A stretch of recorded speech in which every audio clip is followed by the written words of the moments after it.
দেখো বন্ধুরা, welcome back to our YouTube channel friendly mathematics চ্যানেলে তোমাদের সকলকে স্বাগত।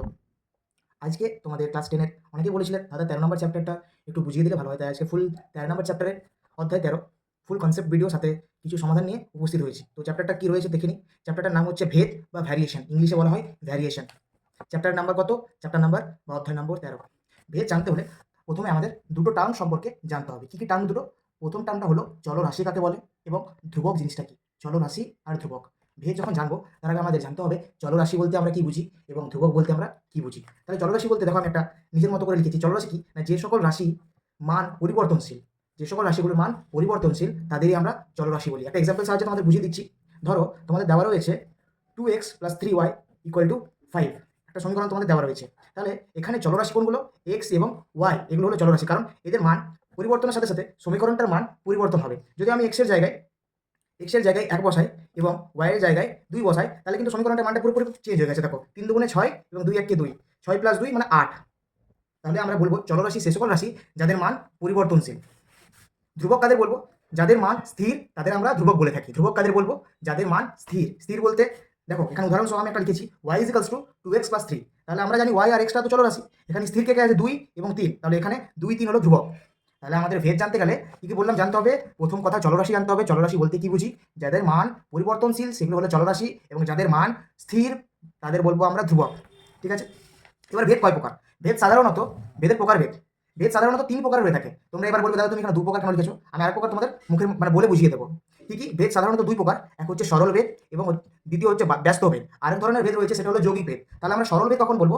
যখন দুটো চলরাশি একটার মান বাড়লে আরেকটার মান ঠিক বাড়বে। মানে ধরো আমি বলতে চাইছি তুমি খাবার খেয়ে যাচ্ছ, তোমার ওয়েট গেনও হচ্ছে, তুমি খাবার খাচ্ছ এবং ওয়েটটা তোমার গেন হচ্ছে, ওজন বাড়ছে। তুমি খাবার খাওয়ার সাথে সাথে তোমার ওজনটাও বৃদ্ধি পাচ্ছে, মানে দুটোই বাড়ছে। অথবা দুটোই যদি কমে, তাহলে আমরা সে সকল সম্পর্ককে আমরা বলবো যে সেটা সরল ভেদে রয়েছে। এবং সরল ভেদে থাকার একটা নিয়ম আছে। কীভাবে আমরা বুঝবো একটা রিলেশন সরল ভেদে রয়েছে? ধরো এক্স এর মান 2, ওয়াই এর মান 12। এক্স এর মান আমরা লিখলাম 4, 24, এখানে আমি আবার লিখলাম 24।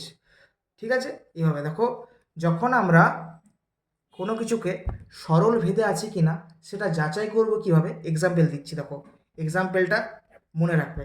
এইভাবে তোমার কাছে ছক দেওয়া থাকবে, সেটা তুমি যাচাই করবে যে সম্পর্কটা সরল ভেদে রয়েছে কি না। তাহলে কিভাবে করবে?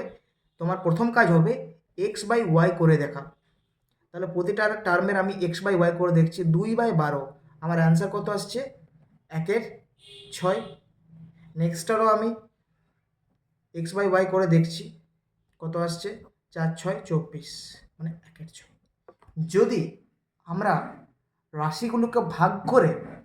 রাশিগুলোকে একে অপরের সাথে ভাগ করে ভাগফলটা যদি সমান পাই, প্রত্যেকটার যদি সমান পাই, এরপর আর একটা দেওয়া থাকতো সেটারও যদি 1/6 আসতো, তারপরেরটা 1/6 আসতো, তাহলে আমরা অনায়াসে বলতে পারি যে দুটি চলরাশি পরস্পরের সাথে সরল ভেদে আছে।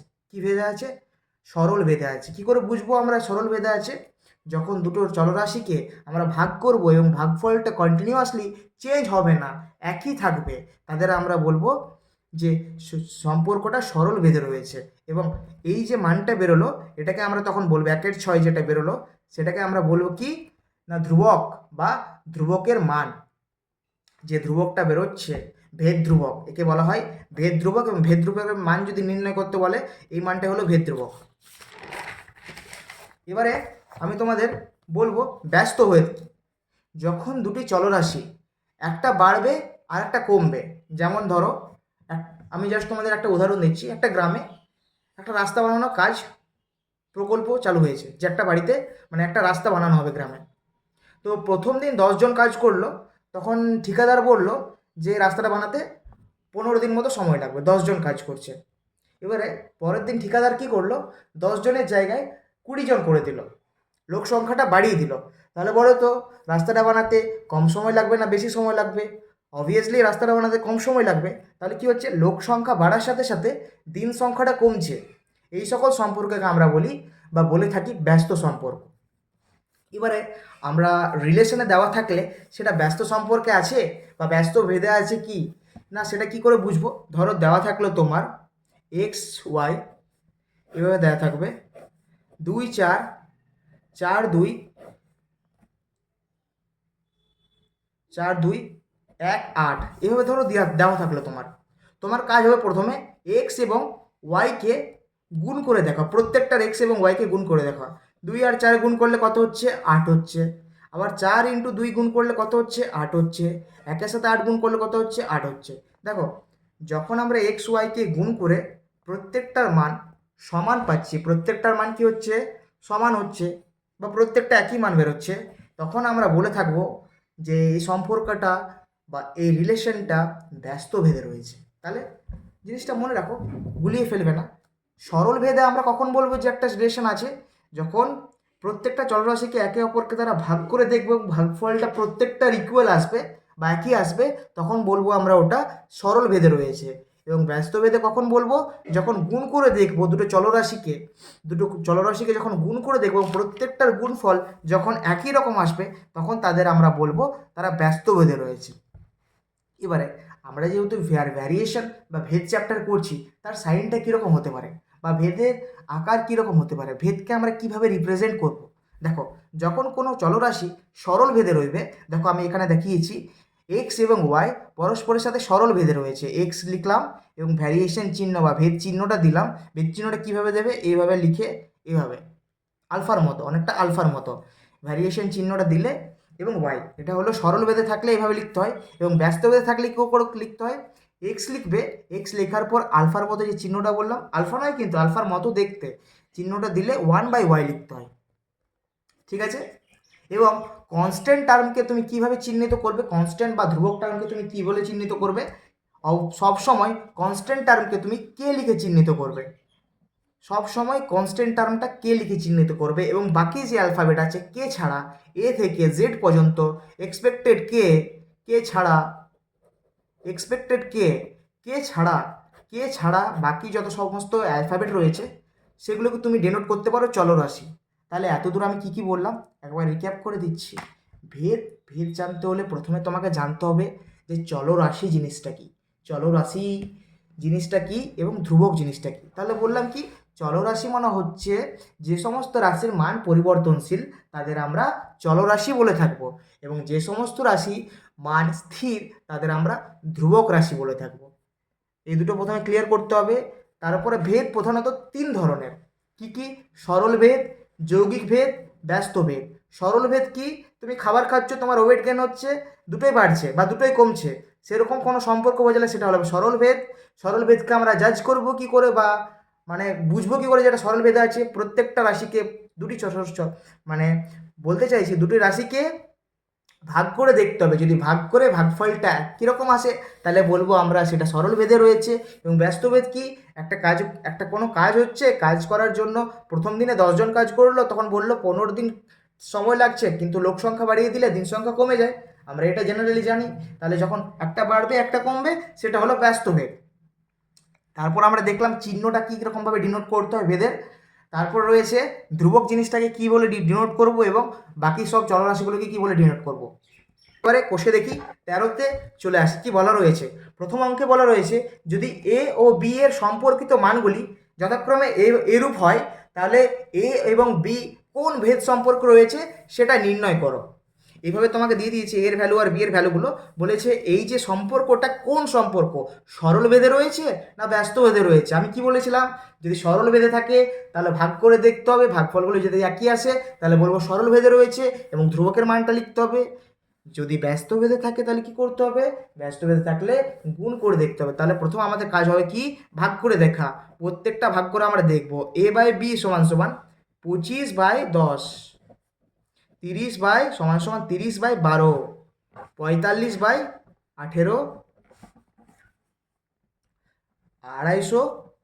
/100, তাই তো? এবার ভাগ করে দেখব। 5 5 25, 5 2 10,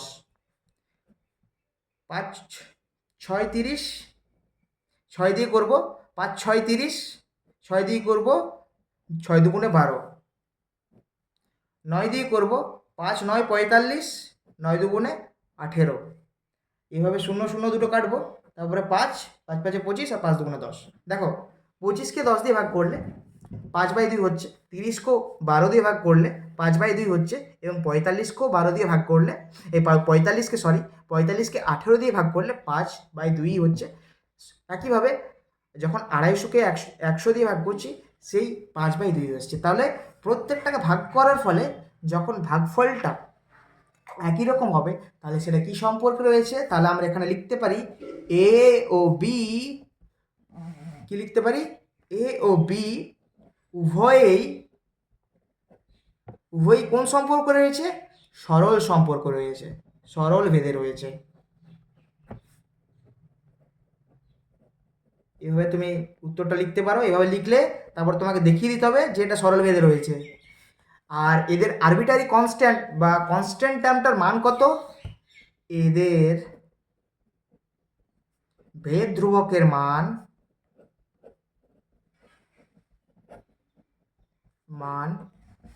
এদের ভেদ ধ্রুবকের মানটা কত, এদের ভেদ ধ্রুবকের মান কত বেরিয়েছে দেখো, ভাগ করার ফলে প্রত্যেকটার মান কত এসছে, 5/2 5/2 5/2, তাই না? তাহলে এদের ভেদ ধ্রুবকের মানটা কত হবে, 5/2। তো প্রশ্নটাই নিয়ে আসছি কিভাবে আমি সলিউশন করেছি দেখো।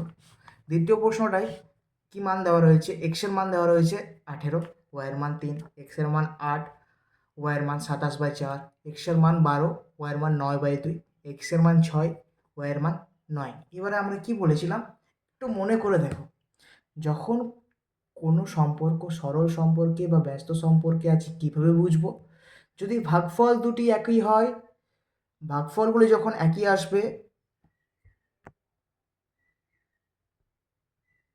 ভাগফলগুলি যখন একই আসবে তখন সেটা হবে সরল সম্পর্ক, এবং যদি তোমার গুণফলগুলি একই আসে সেটা হবে ব্যস্ত সম্পর্ক।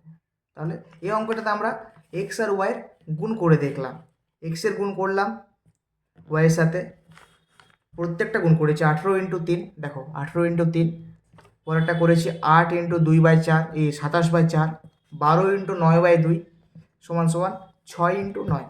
প্রত্যেকটা গুণ করার ফলে গুণফলগুলো দেখো, গুণফলগুলো প্রত্যেকটা সমান এসছে, প্রতিটা গুণফল সমান এসছে মানে কি আমরা বুঝতে পারছি যে এটা ব্যস্ত সম্পর্কে রয়েছে। তাহলে লিখে দিলাম এক্স এবং ওয়াই উভয়ই ব্যস্ত ভেদে রয়েছে, এবং সাইনটা দেখিয়ে দিলাম এক্স ভ্যারিজাস 1/y। আর ভেদ ধ্রুবকটার মান কত, ভেদ ধ্রুবকটার মান 54, কারণ কি প্রত্যেকটার মান যখন আমি ক্যালকুলেট করলাম 54 এসেছে, তাই এর ভেদ ধ্রুবকের মান 54। পরের কোশ্চেন, পরের প্রশ্নটা তিনের প্রশ্নে কি বলা রয়েছে, প্রশ্নটা পড়ে দেখাচ্ছি এবং স্ক্রিনের মধ্যে প্রশ্নটা শো করবে, প্রশ্নটা দেখো কি বলেছে, বিপিন কাকুর ট্যাক্সি 25 মিনিটে 14 কিলোমিটার পথ অতিক্রম করে, 25 মিনিটে 14 কিলোমিটার পথ, একই গতিবেগে ট্যাক্সি চালিয়ে 5 ঘন্টায় তিনি কতটা পথ যেতে পারবেন সেটা ভেদ তত্ত্ব প্রয়োগ করে লেখো। দেখো এই টাইপের অঙ্ক তোমরা ছোটোবেলায় ঐকিক নিয়মের মাধ্যমে সমস্যাগুলো সমাধান করেছিলে, কিন্তু যেহেতু স্ট্যান্ডার্ড বেড়েছে, এখন ক্লাস 10-এ পড়ছো, বোর্ড পরীক্ষা দেবে, তাই এই সমস্ত সলিউশনগুলোকে এবারে ভেদ তত্ত্ব প্রয়োগ করে করতে পারবে। তোমাদের ঐকিক নিয়ম বললে তোমরা তো অনায়াসে করে দিতে পারতে, তাই না? এবার ভেদ তত্ত্ব প্রয়োগ করে করতে হবে। কীভাবে ভেদ তত্ত্ব প্রয়োগ করবো দেখো, আমি করে দেখিয়েছি, আমি অঙ্কগুলোকে লিখে রেখেছি, কারণ কি যাতে সময়টা কম লাগে, সময়টা যাতে অপচয় না হয়। দেখো ধরে নিলাম অতিক্রান্ত দূরত্বটাকে আমরা এ, যে আমরা ডিস্টেন্সটা যাচ্ছি, ধরো একটা গাড়ি যাচ্ছে রাস্তার মাঝে, রাস্তার মধ্যে দিয়ে একটা গাড়ি যাচ্ছে, গাড়িটা যে ডিস্টেন্সটা কভার করবে, ধরো তুমি স্কুল যাচ্ছ তোমার বাড়ি দিয়ে, তুমি বাড়ি থেকে স্কুল যাচ্ছ, যে ডিস্টেন্সটা কভার করলে 2 কিলোমিটার বা 3 কিলোমিটার, সেটাকে বলা হয় অতিক্রান্ত দূরত্ব। এই অতিক্রান্ত দূরত্বটাকে আমরা ধরে নিলাম সাপোজ এ, এবং সময় লাগছে স্কুল যেতে, তোমার সময় ধরো লাগছে 5 মিনিট কি 10 মিনিট কি 1 ঘন্টা, সেই সময়টাকে ধরে নিলাম আমরা বি। এবারে গতিবেগটা কোশ্চেনে প্রশ্নানুসারে বলা রয়েছে যে গতিবেগটা আমরা একই রাখবো। গতিবেগ বলতে আমরা কি বুঝি, গতিবেগ কনসেপ্টটা ক্লিয়ার করছি, অনেকের গতিবেগ সম্পর্কে ধারণা নেই বা ধারণা থাকতে পারে না, পরে আমি বলছি। গতিবেগ জিনিসটা হচ্ছে, ধরো তুমি সাইকেল নিয়ে যাচ্ছ, 1 ঘন্টায় তুমি 60 কিলোমিটার ডিস্টেন্স অতিক্রম করছো, 1 ঘন্টায় তুমি 60 কিলোমিটার যেতে পারছো, তাহলে 1 ঘন্টার সাপেক্ষে তুমি যতটা যেতে পারছো, তাহলে 2 ঘন্টায় তুমি কতটা যাবে, 120 কিলোমিটার। এটাই হলো গতিবেগ। যেহেতু গতিবেগ একই রেখে অতিক্রান্ত দূরত্ব বাড়ালে বা কমালে সময় বাড়ে বা কমে, তাই আমরা বলতে পারি অতিক্রান্ত দূরত্ব এ এবং সময় বি এরা পরস্পর সরল ভেদে রয়েছে। কোন ভেদে রয়েছে, সরল ভেদে রয়েছে। দেখো আমি তোমাদের বলেছিলাম না, সরল ভেদ করতে গেলে বা সরল ভেদকে জাজ করতে গেলে কি করতে হবে, যে তুমি খাচ্ছ খাবার, তোমার ওয়েট গেন করছে, তুমি খাবার খাচ্ছ, দিচ্ছ, শরীরে বাড়াচ্ছ, শরীর বাড়ছে, তাই না? তাহলে এটা সরল ভেদে রয়েছে। সরল ভেদে থাকার পর দেখো এইসব অঙ্কগুলো করতে গেলে কিছু স্টেপ তোমাকে ফলো করতে হবে। সরল ভেদে রয়েছে, প্রথমে তোমাকে ডাটাগুলোকে লিখে নিতে হলো। কীভাবে দেখো, ডাটাগুলোকে তুমি রিপ্রেজেন্ট করলে এ বি দিয়ে, বলেছিলাম দুটো চলরাশি দ্বারা ডিনোট করবে। তারপরে কোন সম্পর্ক রয়েছে সেটা তুমি দেখিয়ে দিলে, দেখানোর পর লিখলে যেটা সরল ভেদে রয়েছে। তারপর সাইন যেটা থাকে সরল ভেদে, সেই সাইনে লিখলে। পরবর্তীতে তোমার কাজ কি হবে, এ সমান সমান, এখানে ইকুয়াল টু চিহ্ন দিচ্ছি আমি। ইকুয়াল টু চিহ্ন দেওয়ার জন্য বলেছিলাম না একটা ধ্রুবক আনতে হবে, বলেছিলাম ধ্রুবক আনতে হবে। তাই এখানে ধ্রুবক এনেছি। ধ্রুবককে আমরা সর্বদা কে দ্বারা ডিনোট করব, এটাকে অশূন্য ভেদ ধ্রুবক বলা হয়। আমি এখানে শুধু ধ্রুবক লিখেছি, বাই মিস্টেক এটা অশূন্য ভেদ ধ্রুবক হবে। এখানে আমরা এই যে সমীকরণটা পেলাম এ ভ্যারিজ আস বি, এখানে এ ইজিক্যালস টু কে বি করলাম। সমান চিহ্ন আনার জন্য একটা ধ্রুবক পদ দিতে হয়, মনে রাখবে, সমান চিহ্ন আনার জন্য একটা ধ্রুবক পদ দিতে হয়। সেই ধ্রুবক পদটা আমরা দিলাম এবং এই সমীকরণটাকে আমরা নাম দিলাম কি, 1 নম্বর সমীকরণ। এবারে 1 নম্বর সমীকরণে কি বলেছিল, প্রথমে বি এর মানটা মানে সময় 25 মিনিটে 14 কিলোমিটার পথ অতিক্রম করে। তাহলে 25 মিনিটে 14 কিলোমিটার পথ অতিক্রম করছে, 25 মিনিটে 14 কিলোমিটার পথ। সেই মানগুলো আমরা বসালাম, বসিয়ে এখান থেকে কে এর মানটা পেলাম। এবার কে এর যে ভ্যালুটা পেলাম, কে এর ভ্যালুটা পাওয়ার পর এই কে এর মানটা আমরা 1 নম্বর সমীকরণে পুট করে দিলাম। দেখো কে এর ভ্যালুটা আমরা 1 নম্বর সমীকরণে পুট করলাম। সেকেন্ড কেসটা কি বলেছিল, যদি 5 ঘন্টায় বিপিন কাকু কতটা পথ যাবে সেটা আমাদেরকে নির্ণয় করতে বলেছে। তাহলে 5 ঘন্টা সমান সমান আমরা কি জানি, 300 মিনিট। 1 ঘন্টা সমান সমান 60 মিনিট, 5 ঘন্টা সমান সমান 300 মিনিট। সেটাই করলাম। এর সমান সমান আমরা ধরেছিলাম কি, অতিক্রান্ত দূরত্ব। তাহলে এ সমান সমান রাখলাম, কে এর ভ্যালুটা যেভাবে ছিল সেই জিনিসটাই থাকলো 14/25। কনস্ট্যান্টের মান তো পরিবর্তনশীল নয়, বি এর ভ্যালুটা পরিবর্তনশীল। আগে বি এর ভ্যালুটা কত লিখতে হবে আমাকে, এখানে 300 মিনিটের সাপেক্ষে বার করতে হচ্ছে, তাই এখানে 300 লিখলাম। কাটাকাটি করলাম, 5 5 25 আর 5 60 5 5 5 25 আর 5 60 300, আবার 5 দিয়ে কাটলাম, 5 12 60, 12 ইন্টু 14 গুণ করলে আসছে 168। এই 168 কিলোমিটার। তাহলে উত্তরটা আমরা কি লিখবো, একই গতিবেগে গাড়িটা বা ট্যাক্সিটা চালিয়ে নিয়ে গেলে, একই গতিবেগে গাড়ি বা ট্যাক্সি চালিয়ে নিয়ে গেলে 5 ঘন্টায় 168 কিলোমিটার পথ যাবেন। বিপিন কাকু কত কিলোমিটার পথ যাবেন, 168 কিলোমিটার। দেখো আমি তোমাদের বলে দিচ্ছি, এই টাইপের যখন ভাষার অঙ্ক দেবে, তোমাদের প্রথম কাজ হবে ধরে নেওয়া যে অতিক্রান্ত দূরত্ব বা সময়কে তোমরা আরবিটারি কনস্ট্যান্ট না, সরি, চলরাশি ধরে নিলে, ভ্যারিয়েবল, চলরাশির ইংলিশ কি, ভ্যারিয়েবল, দুটো ভ্যারিয়েবল ধরে নিলে। এবার ভ্যারিয়েবলগুলো তুমি দেখলে যে ওটা কোন সম্পর্ক রয়েছে, আদৌ এটা সরল সম্পর্ক রয়েছে না এটা ব্যস্ত সম্পর্ক রয়েছে। তারপরে তোমার কাজ কি হবে, ওটাকে লেখা, ভেদের নিয়ম অনুসারে লেখা, এই জিনিসটা করা। ভেদের নিয়ম অনুসারে লিখলে, ভেদের নিয়ম অনুসারে লেখার পর সমান চিহ্ন আনবে। সমান চিহ্ন আনার জন্য তোমার কী করতে হবে, একটা কনস্ট্যান্ট টার্ম দিতে হবে। কনস্ট্যান্ট টার্ম দিলে তারপরে যেভাবে ভ্যালুগুলো বলেছে ভ্যালুগুলো পুট করে যাও। প্রথম কেসে ভ্যালু পুট করলে কে এর ভ্যালুটা পেলে, দ্বিতীয় কেসে যখন করবে তারা কে এর ভ্যালুটা পুট করো, তারপরে দ্বিতীয় কেসের ভ্যালুটা পুট করে দাও, তাহলে তুমি উত্তরটা পেয়ে যাবে। ঠিক আছে, 3-এর 1-এর অঙ্কটা হলো। এবার 3-এর 2-এর দাগের অঙ্কে বলা হয়েছে, দাঁড়াও, কোশ্চেনটা তোমাদের এখানে দেখা যাচ্ছে। 3-এর 2-এর দাগের অঙ্কে কী বলা হয়েছে, আমাদের স্কুলে প্রথম শ্রেণীর 24 জন শিশুর মধ্যে এক বাক্স সন্দেশ সমান ভাগে ভাগ করে দিলাম এবং প্রত্যেকে 5টি করে সন্দেশ পেল। কীরকম, আমাদের স্কুলে 24 জন শিশুর মধ্যে সন্দেশ ভাগ করে দিলাম এক বাক্স, এবং তারা প্রত্যেকে গোটা 5টি করে সন্দেশ পেল। প্রত্যেকে গোটা 5টি করে সন্দেশ পেল। ঠিক আছে, ভালো কথা। যদি শিশুর সংখ্যা 4 জন কম হতো তাহলে প্রত্যেককে কতগুলি করে গোটা সন্দেশ পেত, মানে বলতে চাইছে শিশুর সংখ্যা পরবর্তীতে সেকেন্ড কেসে কমে গেছে, তাহলে তারা কটে করে সন্দেশ পাবে। তাহলে আমি অঙ্কটা করেছি, যেমনভাবে বললাম, শিশুর সংখ্যাটাকে আমি, দেখো, শিশুর সংখ্যাটাকে আমি এ ধরে নিয়েছি, পাওয়া সন্দেশের সংখ্যাকে আমি বি ধরে নিয়েছি। একইভাবে আমি লিখলাম যদি শিশু সংখ্যা কমে তাহলে সন্দেশ আমরা বেশি পাবো। ধরো একটা ঝুড়িতে 30টা আম রয়েছে, তুমি তোমার ভাই বা তুমি তোমার বোন রয়েছো একটা ঝুড়িতে, সাপোজ এই ধরো একটা ঝুড়ি, এই একটা ঝুড়ি, এখানে আমি ধরো 6টা আম রয়েছে, 6টায় আমি 6টা ক্যালকুলেট করছি, 6টা আম রয়েছে। তোমার ভাই, ব্রাদার, আর তুমি, ইউ, যদি থাকো, তাহলে তোমার ভাই কটা পাবে, 3টে পাবে, আর তুমিও 3টে পাবে। কিন্তু ধরো তোমার ভাই নেই, তোমার ভাই বাদ, তাহলে তুমি কটা পাবে, 6টা পাবে, তাই না? যদি লোক সংখ্যা কমে যায় তাহলে প্রাপ্তির সংখ্যা বেড়ে যাবে। সেই জিনিসটাই আমি এখানে করছি, শিশু সংখ্যা কমলে সন্দেশের সংখ্যা বেড়ে যাবে, মানে সন্দেশ আমরা বেশি করে পাবো। তাই এ ও বি পরস্পর ব্যস্ত ভেদে রয়েছে। কোন সম্পর্ক রয়েছে? ব্যস্ত ভেদে রয়েছে। এবার আমি এখানে ব্যস্ত ভেদের সাইনটা দিলাম, এ ভ্যারিজাস 1/b, এ ইজিক্যালস টু, এখানে ভ্যারিজাস চিহ্নটা আমি উঠাবো। ভ্যারিজাস চিহ্ন ওঠানোর জন্য কে লিখতে হবে, কে কি বলা হয়? অশূন্য ভেদ ধ্রুবক। এবং এটাকে 1 নম্বর সমীকরণ নাম দিলাম। এবার 1 নম্বর সমীকরণের প্রথমে কি বলা হয়েছিল? প্রথম কেসে যে 24 জন শিশুর মধ্যে ভাগ করা হচ্ছে, তাহলে 5টা করে সন্দেশ পাচ্ছে।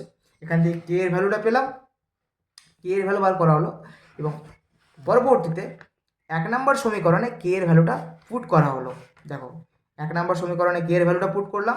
দ্বিতীয় কেস কি বলছে? দেখো দ্বিতীয় কেসে বলছে শিশুর সংখ্যাটা 4 জন কমে যাবে। আগে যখন 24 ছিল এখন হয়ে যাবে 20, 4 জন শিশু কমে যাবে। সেভাবে আমি শিশুর সংখ্যাটা এখানে বসালাম, এ ইজিক্যালস টু 120, কনস্ট্যান্টটার ভ্যালুটা বেরিয়েছিল 1/b, বি মানে কি? সন্দেশ সংখ্যা।